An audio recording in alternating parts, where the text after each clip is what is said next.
இன்பம் தந்திடும் இயேசு பிறந்தார், இனி இன்னல் என்பது நமக்கு இல்ல. இன்பம் தந்திடும் இயேசு பிறந்தார், இனி இன்னல் என்பது நமக்கு இல்ல. மேளங்கொட்டி பாட்டு பாடி மெசியாவை வாழ்த்திடுவோம். மேளங்கொட்டி பாட்டு பாடி மெசியாவை வாழ்த்திடுவோம்.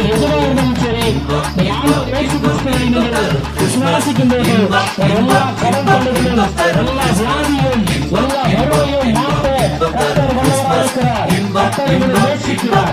கர்த்தர் உங்களுக்காக பிறந்திருக்கிறார். ஆகவே நீங்கள் விசுவாசிங்க, அப்பொழுது நீங்களும் உங்கள் குடும்பமும் ரட்சிக்கப்படுவீர்கள்.